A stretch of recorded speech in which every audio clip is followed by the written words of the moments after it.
PM Modi से लेकर योगी तक 5 में से 4 राज्यों में मिली जीत पर विपक्ष को नीचा दिखाने का कोई मौका हाथ से नहीं जाने देना चाहते। तो वहीं एक राज्य ऐसा भी है जहां की जनता ने बीजेपी को सिरे से नकार दिया है। इस प्रदेश में बीजेपी नेता अपनी जमानत तक नहीं बचा पाए। देखते हैं ये खास रिपोर्ट। 4 विधानसभा चुनावों के नतीजे भले ही बीजेपी के पक्ष में गए हों, आत्मविश्वास अच्छा होता है, लेकिन अति आत्मविश्वास अच्छों की नैया डुबो देता है। पंजाब में ऐसा ही हुआ।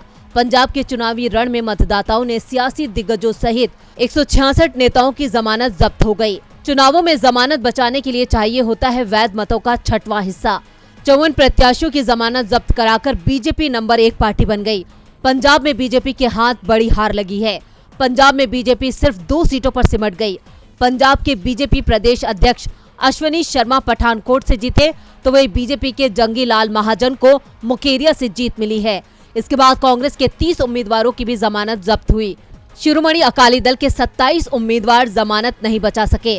पूर्व मुख्यमंत्री कैप्टन अमरिंदर सिंह की पंजाब लोक कांग्रेस के 27, शिरोमणि अकाली दल की इस चुनाव में सहयोगी रही बहुजन समाज पार्टी के 13 और शिरोमणि अकाली दल संयुक्त के 14 और आम आदमी पार्टी का 1 उम्मीदवार भी अपनी जमानत नहीं बचा पाया। 100 साल पुरानी शिरोमणि अकाली दल को सिर्फ 3 सीटों पर जीत मिली, जबकि पिछले चुनावों में वो 117 में से 15 सीटें जीतने में कामयाब रही थी।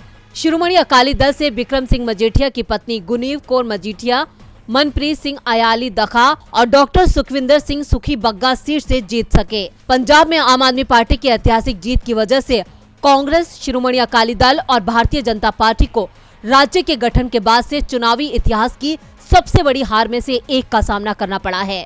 आलम ये रहा कि कांग्रेस और अकाली दल के मुख्यमंत्री पद के उम्मीदवार समेत कई बड़े नाम आम आदमी पार्टी के अनजान चेहरों से चुनाव हार गए। 5 बार मुख्यमंत्री रहे और अकाली दल के संरक्षक 94 साल के प्रकाश सिंह बादल भी चुनाव हार गए, जो इस चुनाव से पहले तक कभी कोई चुनाव नहीं हारे थे। शिरोमणि अकाली दल की गठबंधन में रही बीएसपी ने 20 सीटों पर चुनाव लड़ा था, लेकिन सिर्फ 1 सीट पर उसे जीत मिली। हालांकि सबसे बड़ा झटका शिरोमणि अकाली दल को ही लगा है।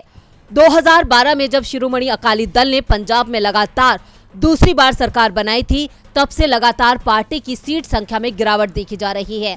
2012 में अकाली दल को 56 सीटों पर जीत मिली थी और उसकी सहयोगी रही बीजेपी को 12 सीटों पर सफलता हाथ लगी थी। शिरोमणि अकाली दल के साथ साथ बीजेपी को भी पंजाब की जनता ने जोर की पटकनी दी है। डीबी लाइव की रिपोर्ट।